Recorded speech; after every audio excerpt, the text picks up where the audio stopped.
Hi folks, and welcome to whoa. Is this a new logo? It's a new logo, man. Wow, it's well rusty, I like it. All the explosions. Bang. Boom. And welcome to another edition of Bluffers to Buffers. I'm Bob. And I'm Ben. And in this episode, Bob, we've got my Amazon blind there. That's lovely. We're going to be looking at just the layout as it is. At the time of recording, we're going to have a look at some new locos as well. So this is the state of the shed when I went in there Saturday morning. As you can see, Bob, it's messy. I do love a fully floating switch. Well, by and large, you've always got to have a fully floating switch. So as you can see, it's a right state, and this is what happens. You get stuff out, and then you get more stuff out, and you get more stuff out. But what my last couple of months have consisted of mainly is wiring. Yeah. So I know we've covered it a couple of times in previous videos, but here's a little stop motion video of me doing some more wiring. You do love wiring, didn't you? Well, when I say love, yeah, I'm over it now. The sad thing is that it's like half done. Like the bottom level's pretty much done, but that's only half of the overall layout. But these storage yards in particular are a bit of a chore to put together, so I'm glad that I've finished that part of the build. Worth it in the end. Definitely. Nice little, that USB soldering iron, actually really good little thing. You're to loving have. that now, I am, yeah. It's got a really fat nib though. If I could have it with a thinner nib, it'd be alright. But it gets some good heat in it, and for soldering to the bottom of rails, it's actually a lot better than my plug-in one. So that's a Sealy USB soldering iron for anyone that cares. Or is it laser? Or is it laser? It's laser. Laser. It's laser. You have to hold the button down. You have to hold the button down. I sent it back at first because it didn't work, but apparently you got to hold the button down. You live and learn, didn't you? So yeah, every single bit of track has got dropper wires attached to it, hence why it's taking the time. And also, sorry Steve, you did spec me 7 lanes for this storage yard, but I've opted to sack one off. Sorry. So yeah, this was close of play Sunday. Well, not close of play Sunday, middle of the day Sunday. Fully operational storage yard there. Brilliant. And this was close of play Sunday. I've actually put the top level back on there. Look.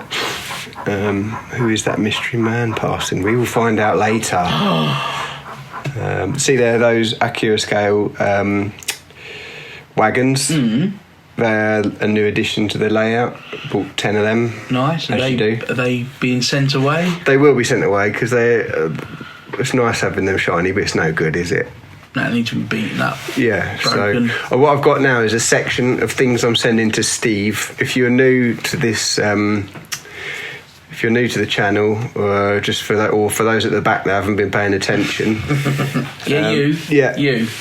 We have enlisted the help of Steve, who has got a website called Neville Grove, a layout called Neville Grove. He is the wizard of weathering. He is also the lord of layouts. He has designed this layout for us because we... Why are you looking like that? It's just beautiful words coming from your mouth. Without his help, we would be lost in a I don't know, a battlefield of disappointment. But yeah, so go check his website out. He does layout design, which he's done for us here, obviously at a cost, but it's been so worth it because having that end goal, I feel, has kept me going, if you know what I mean, because I can see how it's going to be. Yeah. I'm not just aimlessly putting bits of track down. And it's a fair, it's a legitimate way of a railway working as well, isn't it? Yeah. So, and also, as we'll come to in a minute, this is another Steve-heavy episode, I've just realised. Is it? Is there something going on here that I don't know about? Do you know what I mean? Well, I've got to keep my options open, Bob. In case you ever leave me, I'll be Steve. The COVID gets me.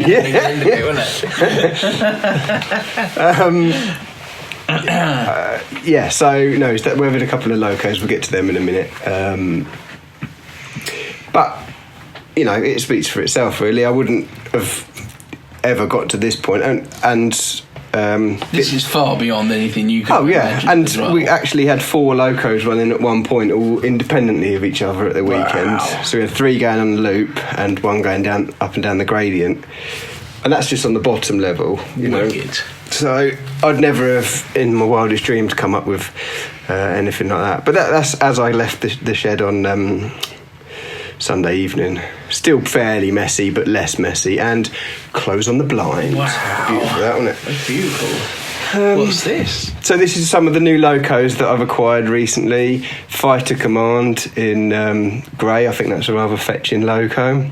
You're smitten by that, aren't I you? do like it. It was different, isn't it? Yeah. This is 8F that I bought and sent straight to Steve. Well, I sent to Roads and Rails for sound install, then to Steve for weathering. We'll come to that in a minute. Nice. This is a 28xx. I don't know what the official name for it is. You might recognise it, you might not. We'll come to that one in a minute. Again, bought that, sent it to Roads and Rails and then to Steve. That was on the only thing that was any good in the Black Friday sale, and it was £10 off. So, But only £10. Yeah, amazing, eh? But I've been after one for a while. That again, saw it, liked it, bought it. Yeah, nice. You know, as you do. And I don't know why.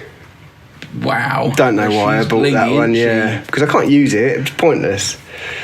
But why did you buy it? Because it's clan line, you know, and it passes past the back of the yard. So look, there we go. That's the 28. That's cool looking, isn't it? Yeah. Do you recognise it? Excuse me, I'm just taking my top off because it's so hot in here. It's not hot in here, not even in the slightest. Mate, I'm sweating. It's all right, it's us grafters. All right, crack on. Do you recognise it?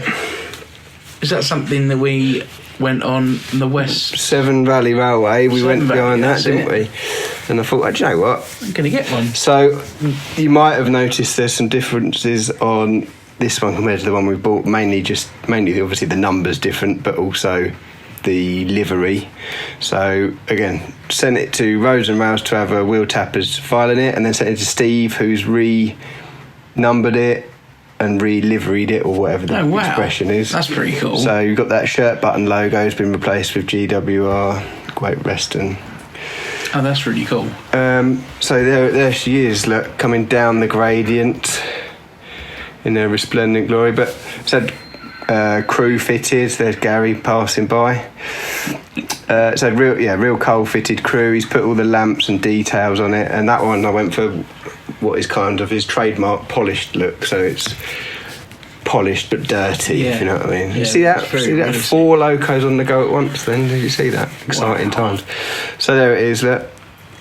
Looks much better like that, doesn't it? It looks so much better. It's brought the model alive, you know, and not that it's a horrible model, but just it emphasises the colour as much as anything else and makes it look a lot more realistic.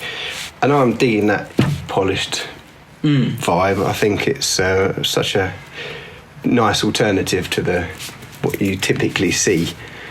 Yeah, there she is. Look, photogenic rods at the bottom, by accident, not on purpose. But I think there is a fact that in its 280 guys, I'm probably wrong here. I might be totally embellishing this, but Mr.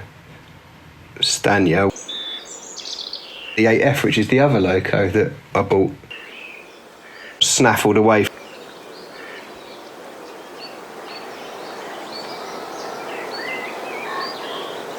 I should know more about this, really, shouldn't I? Well, I should have done my research. I'm literally winging it. more than you knew a year ago. I do, yeah. Look, see the red underneath the red, yeah. The boiler. That's like as you would if you were looking at the real loco, or the so the chassis would be red. All right, that's a pretty cool touch. Nice, it's a nice model, really nice model. But it's going and doing these things in real life. You kind of think, oh, I would never have bought that loco because outwardly, you know, I know what I like, and I would have just passed it by. But having been behind it, you get an attachment to it. And when Steve said he could rename number and all that, over that. Do you know what? Then it's part of the memory, then, isn't it? Yeah. So there she is. We've got the firebox flicker and the wheel tappers sound file again. You've got all the brakes and all that wheel slip, which all them things. Wicked. So yeah, and this is it on Steve's layout. I mean, one day we'll get there. It's a good layout, isn't it? That is mega. It's so good. I suppose the next thing is starting to do the scenery on ours, and it'll look pretty good, wouldn't it? Yeah, I mean, we've got Christmas break coming up. We've got 10 days. I don't know how many green cards I'm going to get from the wife, but I've kind of got... Can't go anywhere else. No, in my mind, I want to get the long sweeping curve that comes sort of...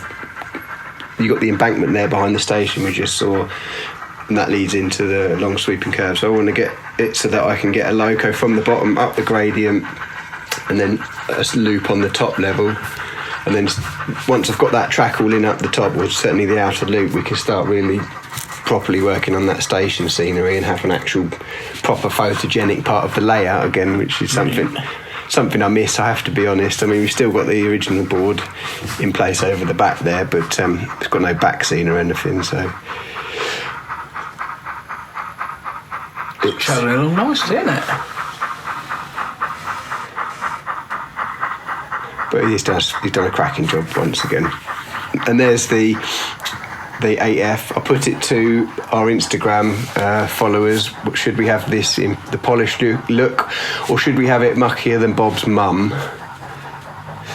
Obviously the Bob on. We should just clarify that now. Just clarify that now, because anyway. But the majority of votes were mucky, so I said to Steve, take it away, get her as mucky as you can. And he was working from some prototypical pictures, so there was a conversation, and he was showing me, what do you think of this one, what do you think of that one? I was like, yeah, we'll do that. And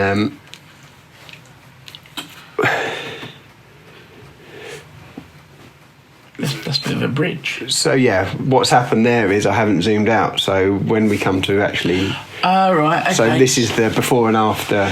So yeah, look at it. It's really nice. There it is. There it is. Oh, wow. It's a massive difference, isn't it? By the way, I think we got away with... I don't think anyone noticed. No. It's fine. God. It's been a long year. That's just a shot of the blind. It's nice, isn't it? That? Very cheap from Amazon, that blind, but sunlight is the most damaging thing for your loco. Blind? It's terrible. Oh, right. Wonky. That's probably down to the installation. Here we go, here's the 8F backing down the gradient. Great slow speed running, considering I didn't actually take the time to run these in yet. Really nice slow speed running, yeah. That does look really, really good. Proper. I'm glad I went with... That's even muckier than Garry, isn't it? Does that need a name, do you think? Definitely. Colin and Garry. Colin the 8F. I like it. Well, you feel sorry for these ones. You get like some of the... Reminds me of Colin from the British Empire. You get Mallard, and you've got the Flying Scotsman. So why just settle for just a number? That is Colin. Hi, Colin. Again, you've got the flickering firebox in there. Steve's fitted crew, real coal, but he's gone to town with the weathering. I really wish it wouldn't automatically focus on the locos in the foreground when clearly I'm filming the one in the background, but whatever. These are those Acura scale wagons. They'll look really good. They'll look busted up and rotting, and that look good. It's almost, when you spent 2 lots of £20 on some wagons, it's almost sacrosanct. That's not the right word, but it's almost... Yeah, but... That's not what we're about. No, I know. It's not what we're about. I know. But that's why I can't bring myself to do it myself, because if we've spent some £20 on these things and you do it and you muller it, but how are you going to muller it? Well, because you got to start somewhere, but then I've started on some things, I think, you know what, I'm not happy with that. And that's what it goes back to. But if you come back to these things now, you look at them and go, actually, that looks all right. No. We've said before, you can build an engine... I can build an engine, or I can do a lot of things, but actually, I understand I'm that, better but placed. You should not keep confident. I know. I'm better placed getting someone else to do it. Why don't you just copy Steve's? He won't know. Yeah, but he's still got the ability, which is what I'm lacking. You've got one there. Just copy it. So yeah. That's killed it, isn't it? No, I just think. I appreciate your you should be able praise. to, I appreciate your plaudits.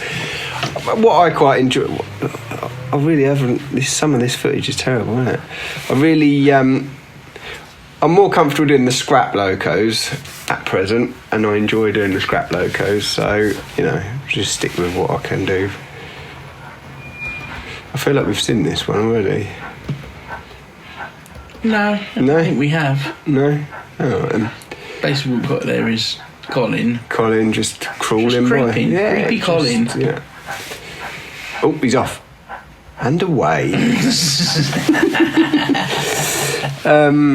Yeah. I say a lot, doesn't it? Are you going to put a little thing over this little Christmas period? Are you going to yes, I think set yourself a goal? So we did start talking about that, didn't we? We did, Get the upper loop in, and I want to, that's my game. My aim is to have the upper loop sorted so I can get a loco from down the bottom up to the top and run it round up the top and down the bottom, and then crack on with the scenery in the lower station so that we've got a scenic section again.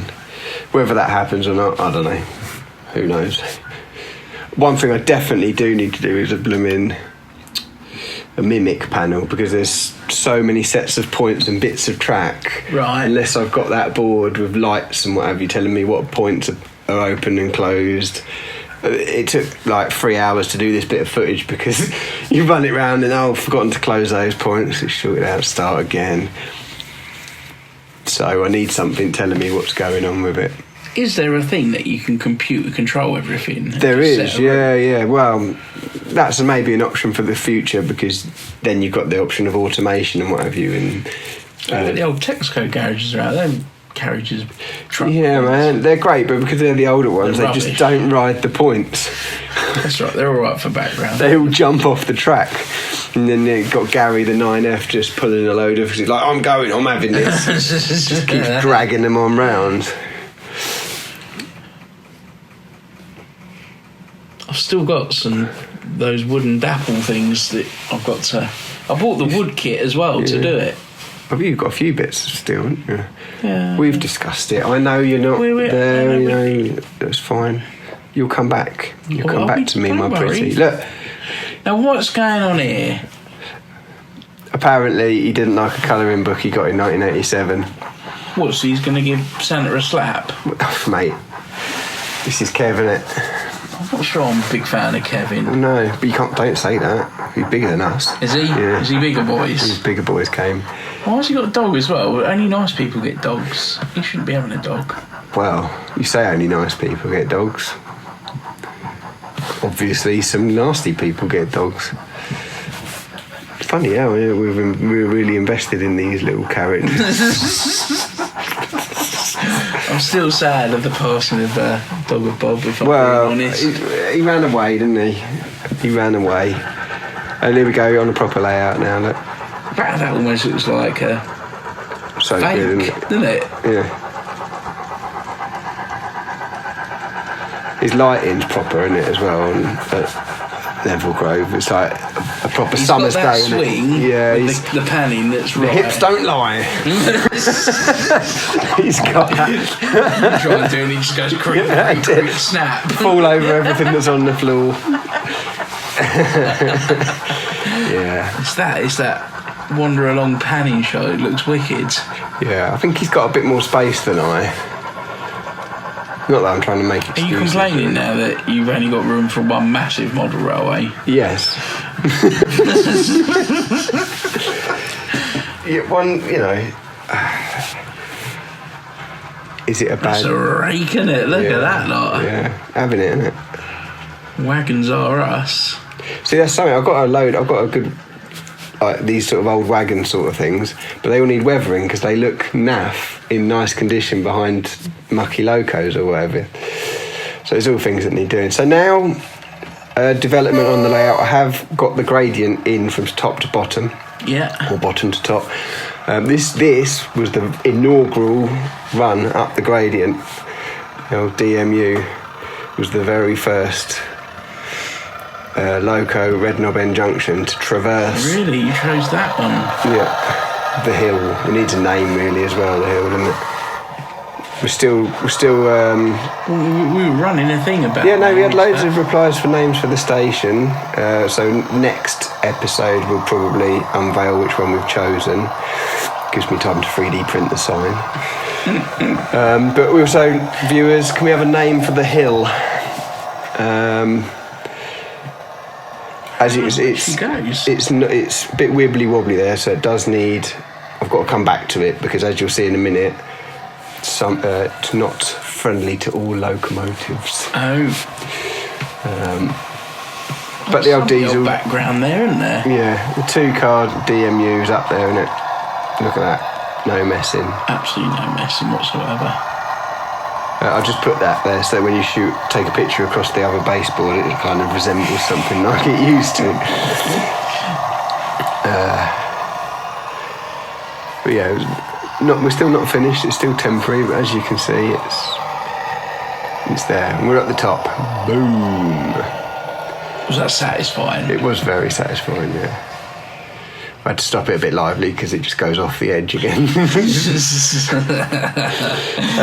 So next I thought, well, that works, so why not see if we can get a steam loco up there with a rake of carriages. Colin? No, it is Bitten with one tender rather than 2, and I thought I'd try my luck with 4 carriages because really and truly you want to be getting up there with 5, don't you? Started well. Real slip in there, you saw the wheels slipping, she's slowing down.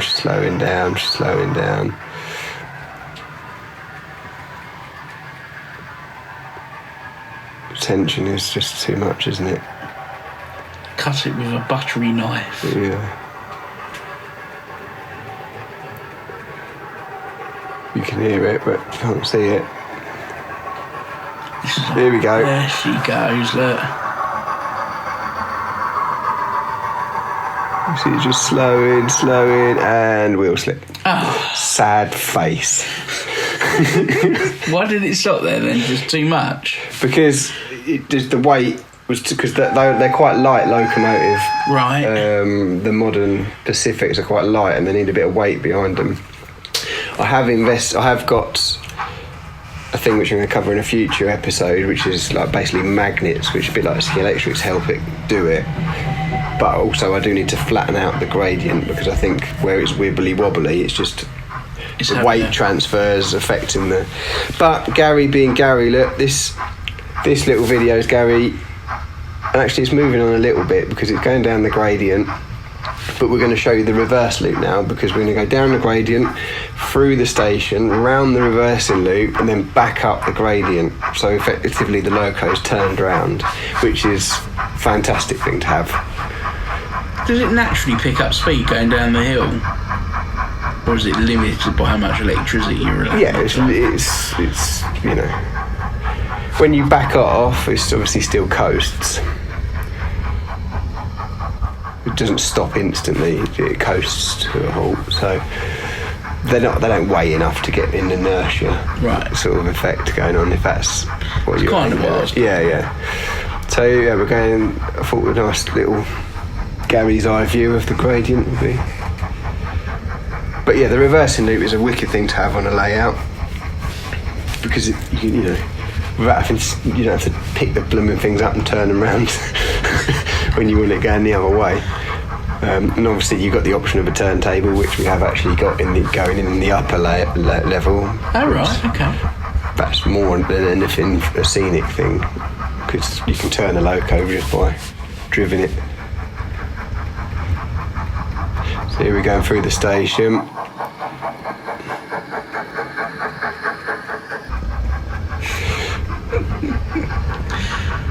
Under the, that'll be the sort of tunnel, platform tunnel. See what a pain it would be when they derail right at the back of the... You need to make a hooky maker. You can kind of just get your hand under there, but it wouldn't be quite so easy if it was on one of the storage lanes. You've got to reach over 3 or 4 other locos. So this is now going under the original board that we had. So what we just saw going up the back of if you imagine the shot here, the gradient is on to the left of the shot, up the top. So yeah, this is going under our old yard, which I need to tidy up the wiring underneath before you say anything. I wasn't going to say anything. Felt like you might have done. No. But that was our... Look at the state of wiring. That's early days wiring. We've come a long way since then. And right, this is it now. It enters the reversing loop. Again, there's a fancy bit of electronics that's been installed here, because if you imagine the reversing loop, you get the same problem you do with your frog, because the inside lane becomes the outside lane briefly. Right, yeah. So underneath there, that section is isolated from the rest of the layout, and as the loco touches it, it automatically switches the polarity. Right, It doesn't short out, and then when it gets to the end of so when that... you say you got reversing, that then makes the train go anti-clockwise instead of... Yeah, so as you'll see now, just a moment ago, the loco was going that way. Yeah. So then it double backs on basically, itself. come all the way around okay. and gone back on itself. And that's why you need to have that bit of electronics trickery under there, because it automatically switches the So I guess polarity. it's a kind of a figure of 8 at that situation. Yeah, essentially, yeah. Okay, that makes sense. But on the upper level, we've got 2 reversing loops. I don't know how that works, but just so versatile as a layout, so much operational. I needed Steve to film that bit, really. Look at it, wibbly wobbly. I fell over. Wow, decked it. So yeah, but as you can see, we've gone all the way around and we've come back out the station, going up the gradient now. That's wicked. And Gary's got 5 coaches on, and he's just going to nom it up. Basically. He's going to be, like you on a mince pie, mate. He's all over that. Don't mind a mince pie at the moment. No, I don't even like them. I've had 6 this year. Must be something about the season. So he's going up to be named Hill. It's a good name for the hill. Not that good, is it?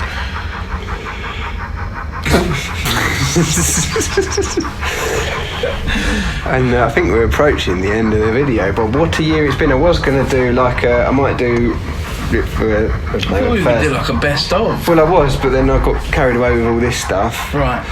So what I might do is We'll do a really boring video, and then we'll do a really good video. Well, not really good video. Just a video. Yeah, what I might do is for Oh, this was boring. Well, you've said it now. Well, no, it didn't mean like it was boring. It was just it's been an info video more than anything, isn't it? It's just been that this is where we're at with the layout ultimately. I was maybe for our first video back in the new year, maybe then we'll do a recap. Like a New Year's recap. Look back at the year. Look back at the last year. Retrospective. Yeah, how we totally changed it and where we're at now. But that's us. What a year it has been, Bobby. It's been all over the place, isn't it? It's been crazy, yeah. But thanks to everyone who has joined our, I don't know what you want to call it. Journey, yeah. Please do like and subscribe and hit the notification button. It's great to have you all on board. Thanks to everyone who's inputted on the station name. I need to change that logo. Thanks very much. Yeah, happy days. I hope you all have a lovely Christmas as well, as it is that time of year. Yeah. What's going on here? It's distracted you, isn't it? Yeah, it's why is there... Oh, it's Christmas, isn't it? This is our little... Hey. Merry Christmas, everybody. And a Happy New Year. Thanks. Bye. Bye. That was alright. That was alright.